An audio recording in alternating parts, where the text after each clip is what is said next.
So, oh no, that's not good. That's not good. This is gonna have to be audio then. I wasn't sure what that was gonna look like. I don't know where to put you in here. But I wanted to talk about something crazy.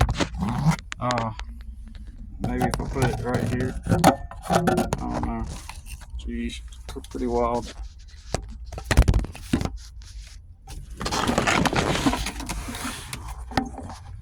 What's up? So, getting back to it. So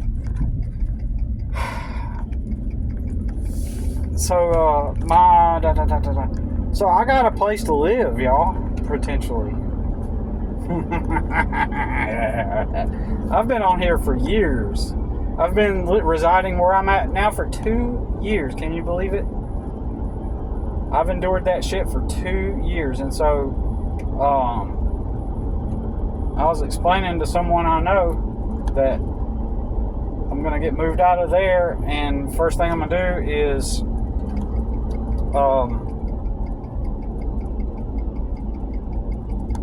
to go and drive around the state, literally, and look for places. Because when I do find the time to actually look for a place, there aren't any on Craigslist or Marketplace. So I'm gonna have to do it the old-fashioned way and drive around the state and see a property and say, okay, is that for rent? But so I've known this woman since 2003, and she went to my church, and but I cannot. She sends me a text message this morning saying, Billy, you don't have to like ride around the state and look for a place. She's like, you and your son come stay with us. We are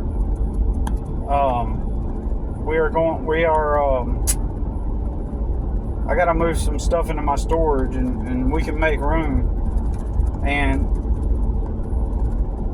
there's no way. And I'm gonna get right with it. Not the first reason, but one of the predominant reasons, right?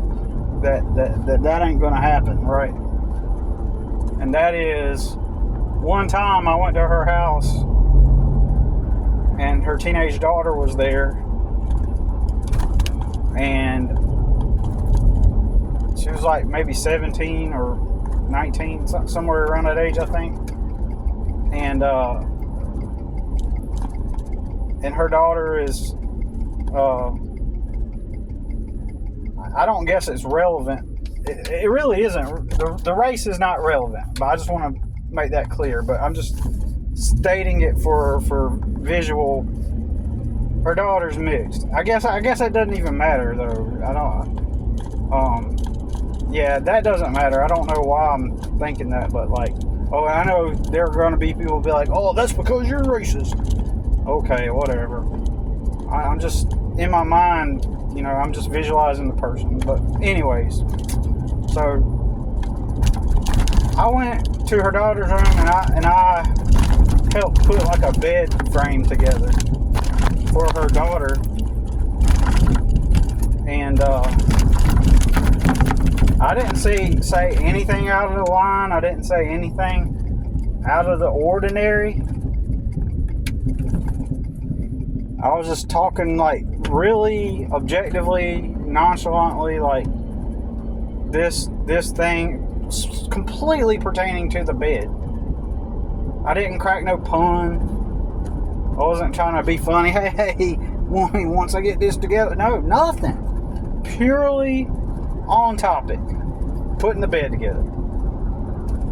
Suddenly, her daughter out of nowhere goes, "You better shut up or I'll punch you in the face." I looked up at her, and it didn't register. I didn't hear her. Audibly, I heard her, but it did not register in my brain that she said that, because I was like, it caught me way off guard. So I just kind of pretended like I didn't hear what she said. So apparently, whatever she heard was, I don't know what the hell happened. Did she have like an auditory hallucination? Did I crack some kind of like offensive joke? Obviously it wasn't a joke. Whatever she did here was not of a harassment or an SA type of nature, because then that would have presented a whole nother thing. So apparently she heard me say something. Now, a lot of people would be like, "We should have asked her what she heard. Hey, you should have asked her that." Retards. No, I'm just gonna. I know in situations like that, like, dang, shit, no, I'm not gonna say nothing. I'm getting the fuck out of there, and I did. After I swear to God, it did not register in my brain what she said. That's how jolting it was. It just did not click. Because had I made some kind of remark or pun just to be funny or try to be fun, then that would have made sense to suddenly out of nowhere hear that. And that's the strongest reason. It's not the first reason, but that's the strongest reason why going to stay with her is not really a good idea. Now, that daughter of hers now has her own house in that same city that this lady lives in now. Right. And that's one reason. Reason number two is this lady back in 2003 allegedly liked me a lot for some shit. And I can believe that because multiple reasons. And that's fine.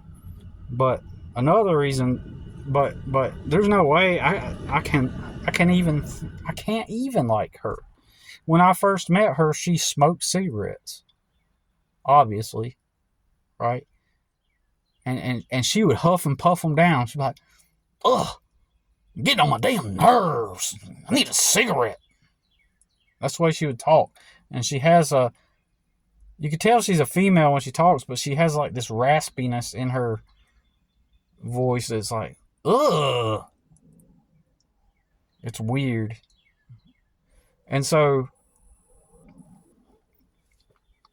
apparently, she's always dated mixed people or interracially, right? She's always been someone that all her kids are partially black, Asian, and her third child is Hispanic, or her fourth child is Hispanic. Or, yeah, her first daughter was Asian. Her next two kids were half black. And her third child is Hispanic. Mexican, all right. So, in all these years, I've watched you, and then also you went and let's just assume that I was open to the idea. I've met her after she's already had her first three kids, and now she has her, and then we meet each other, and during that time, she allegedly likes me at one point, and then she goes and screws like a Mexican guy and has a baby with, and now that baby, now that guy's grown up, he's an adult now, and so you're telling me that what do you I'm expected to like her, like I'm expected to have some romantic interest. So I feel kind of weird because I go on TikTok live every night and she hops on there and I like her as a friend, right? But we don't have nothing in common. Zero in common. She's unaware that we don't have anything in common. She did finally quit smoking. Yeah, I quit smoking. Like, everybody quit smoking, right? So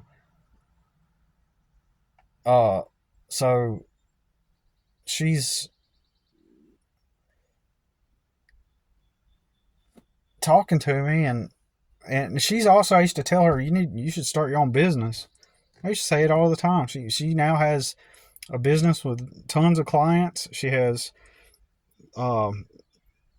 she just, I think, lost 2 bank accounts that she had with 2 banks.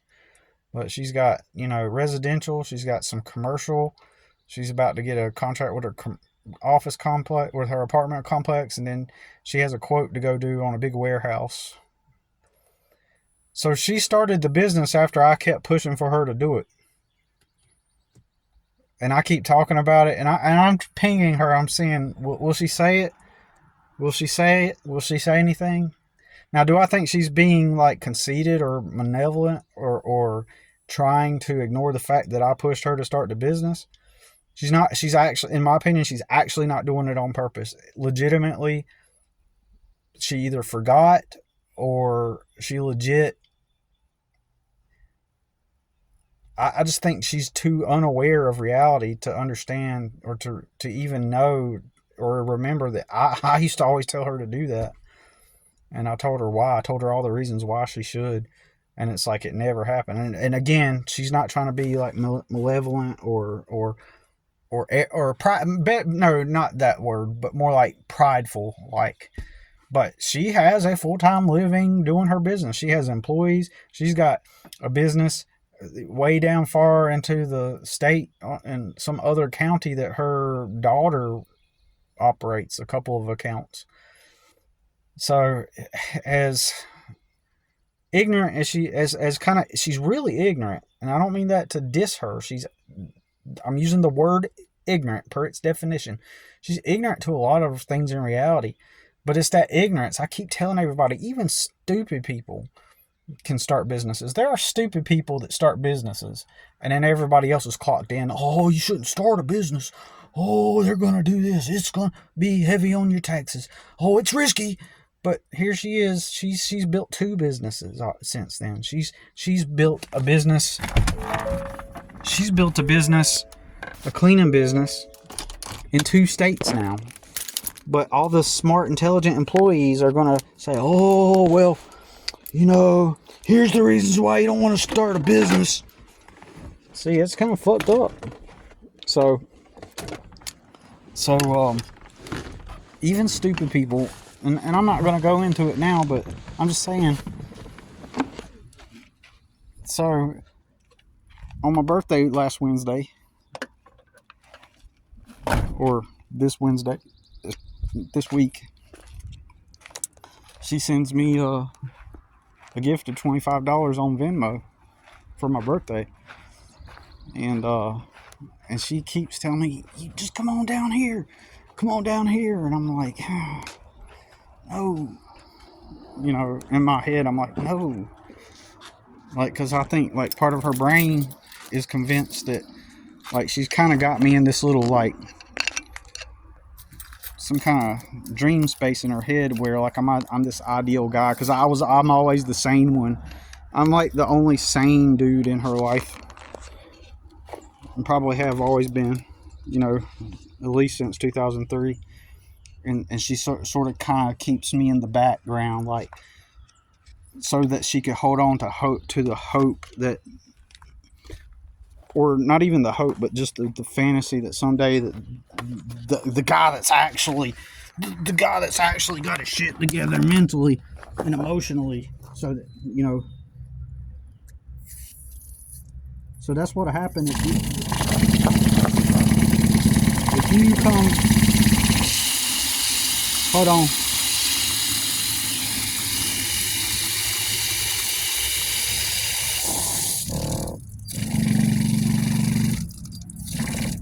So if you come across, since we met in church, same place where I met my son's mom, she's like a fractal of my son's mom, except she's not a bad person. This lady is not a bad person, just to put it that way. The person I'm talking about, she's a couple of years older than me. She's not a bad person. She's just, just this wild woman who pumped out a bunch of kids, did a bunch of drugs, smoked, and all that stuff, and then turned her life to Jesus. Literally, guys, it's literally the same script over and over again. I'm telling you. I've never even mentioned her on my channel, but I'm telling you, it's the same script over and over. Over and over, right? It's literally how many of all the other people I've talked about right on this channel, and it's the same thing over and over again, including my son's mom. Did a bunch of drugs, got back into church.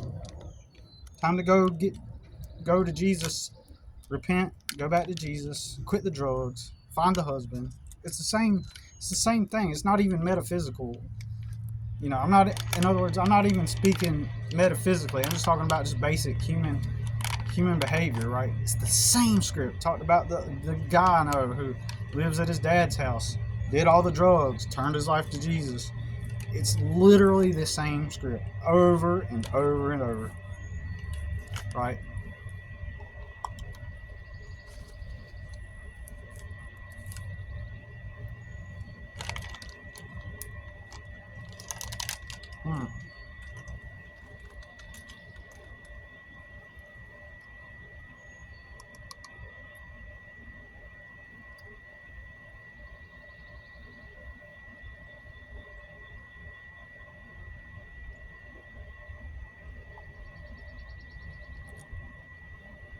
Great lady. I think she's a wonderful person. She's always been non-judgmental towards me, right? But I can't look past all that dysfunction. I can be friendly with her, but she's one of those people I will keep at a distance. I know the moment I start going over there, she's also like, we're talking together on TikTok live and talking about how we don't like working for other people, and she's inviting me down there and saying, and you can help me with some of my accounts. So that's working for other people.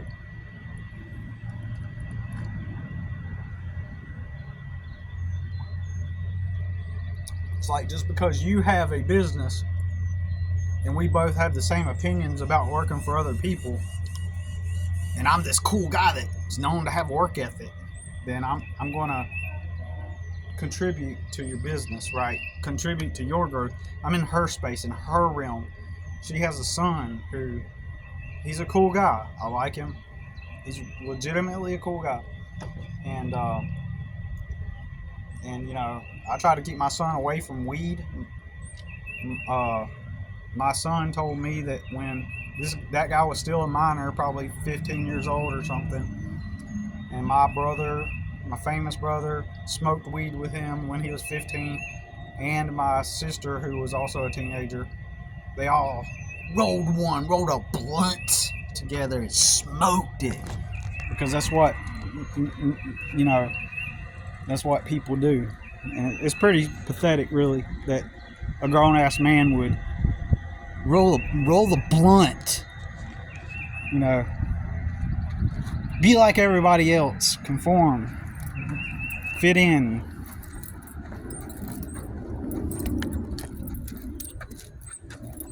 Anyways, so her daughter, I worked at this theme park one time, and I noticed that her daughter happened to be working there. And I had briefly met her once or twice, right?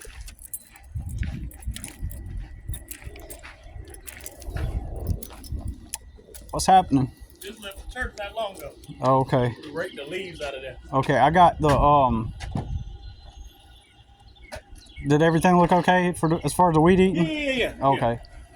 Yeah. I appreciate you being patient with me today, because I had to go take a nap. I got it. I want to throw as much as I can back in that middle. I've been out there. Okay. Probably gonna need a chainsaw because it's kind of swinded. Yep. And clear path, wherever path we can get to, just throw it in. Okay. All right. I'll do that. I still got a little bit more weed eating to do, but either first or last. Yeah. Maybe we'll throw that first. Yeah, I was gonna say so we can see the light. Okay. Man, I gotta change shirts. On the grind today. Well, shoot, you're always on the grind, Lamont. Always doing something.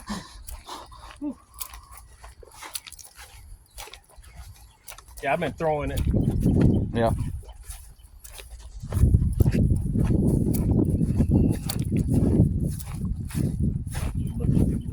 Okay.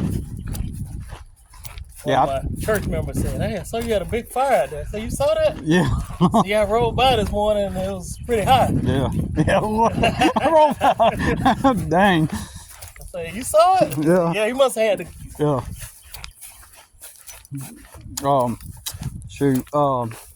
But yeah, the only thing left really is I got that and, Okay. and around the back of the house. That's it. Okay. So not too much. Yeah, I've been trying to pull out what I can. Okay. So I was like, well, the saw will be easy. Just cut through it and just throw it back in. Right. Okay.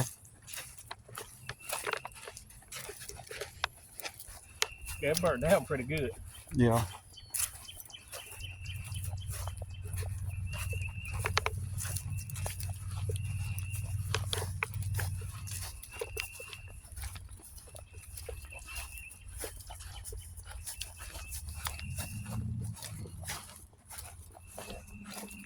I've been pulling from here.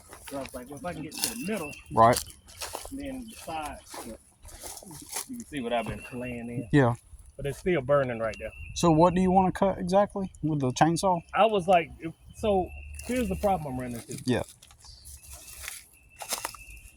You can't really pull these long ones. If Oh. it's cut straight down, Right. it'll be easier to chunk Easier to Yeah. chunk the pieces. Yeah, and these are all twisted up. Okay. What are your thoughts? Well, I'm just thinking like I could just rapidly walk through and pick out the Okay. loose ones first, All right. and then like once it gets to where I can't move them anymore, then whip out the chainsaw. That's cool. Okay. I'll get out of your way. I'll be back there. Alrighty.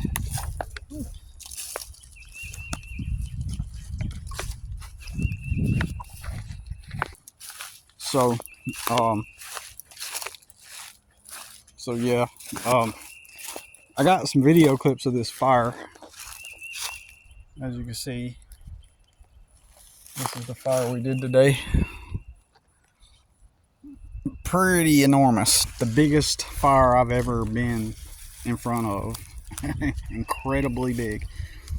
It's big. It's the biggest fire. It's the biggest fire I've ever seen.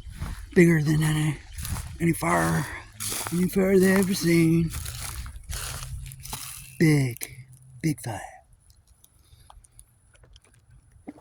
But yeah, okay, so back to it. Her daughter was probably between maybe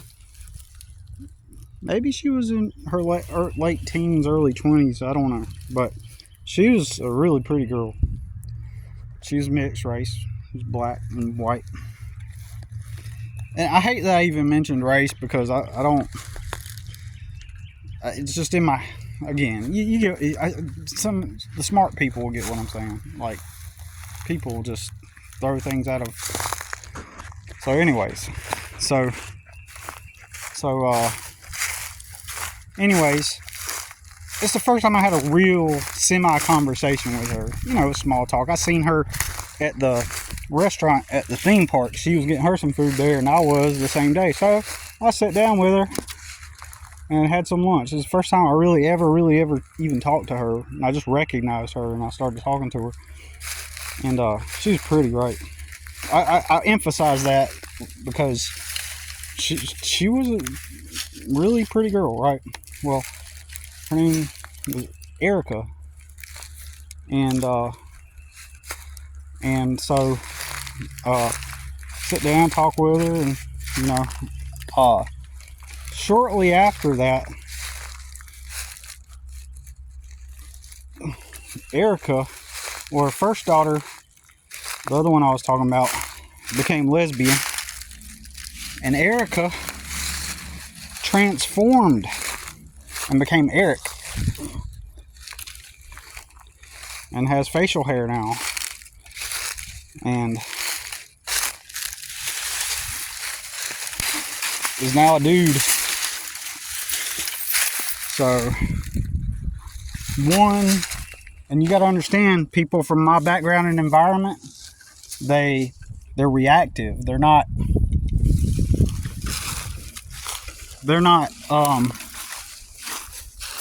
they don't necessarily think, but they react. Smoke's following me. I tried to go over there so the smoke wouldn't, the opposite direction of the smoke. But as they always say, smoke will follow you. But so anyways, and I'm not trying to knock her, the lady that I'm talking about. I'm not trying to knock her. All that I'm saying is I've already see how she handles problems in real life, in actual real life. When she's in conflict with people or disputes, it's always just this sudden reaction, like, God damn, God, you know, it's something like that. So if I'm having a regular conversation with her on the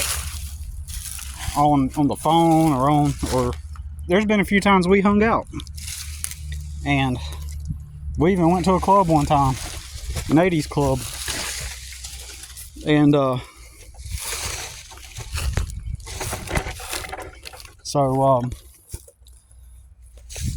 and it's hard to talk about because it's like I like her as I legitimately like her as a person. Some people would say I'm an awful person and judgmental since she's always been so nice to me, and she's been always non-judgmental. But anyway, getting back to my point, like, I know, God bless it, Jesus, man. It just keeps coming to where I'm at. Look at that.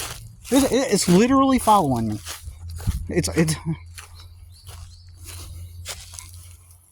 oh man. So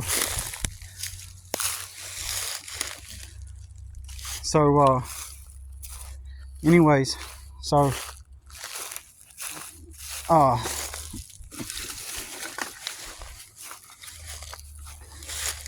she you know, I forgot what I was saying. So basically, some people would say, well, I'm judgmental, and like, how could I be like that when she's always been nice to me? But it's just the truth. I don't handle problems like it's, oh, that's what I was gonna say. It's always fun when I can control the context, or it's always a good experience, rather. So if we're talking on TikTok Live, I have to consciously navigate the conversation and adjust my perception to her way of perceiving and thinking. So it's not an organic conversation where I just get to talk and we talk back and forth and we bounce ideas and conversation off of each other. It's me adjusting to how she thinks, you know, and how she perceives reality more than anything. And that's just not a mutual interest. That's not a mutual benefit, you know. In those conversations like that, the benefit is not mutual because they are getting what they're enjoying out of the conversation, and I am practically just the one delivering the, like, I'm the deliverer of what she's getting from it, but it's like no mutual back and forth. It's not a mutually based energetic exchange, because again, I know I'm repeating myself, but it's just me adjusting to her, you know. So that makes it not an organic, real conversation. Now, my friend who's in the Navy, who's going to go work at the White House as soon as his contract's up with the Navy, whenever he comes into town, it is more of a mutual back and forth conversation because he can actually think. Now, thing with him, and believe me, I would tell him this. If this comes up, I will tell him. So it's not like I'm talking shit about him. He's indoctrinated. He was indoctrinated to follow the script. He followed the script down to a T and got him a lovely, wonderful career in the Navy. So, we could have been multimillionaires by now had he started a business with me back in 2001. but he followed the script down to a T. When you go into the military, it's like the script bonus. It's like the script on super mode, because when you're following the script, when you are following the script in the military, you're literally just presenting yourself to some activity that is happening that's ran by people who have authority within that framework, and you're just following the authorities. You are being highly submissive to. Now, don't get me wrong, I'm not saying you're a submissive man when you do that. I'm not saying as a man you're a submissive. I'm not saying that, but your role is to submit to an authority that has a task planned, and you do it. And if you enjoy that, then good. That's your freedom. That's your ideal of freedom. But you have to be some level of indoctrinated or brainwashed in order to even just do that. So anyways, which is fine if that's what you want to do, right? But anyways, that's all I got to say about it, y'all. Appreciate you listening. So we'll talk to you in the next one. I need to get to work.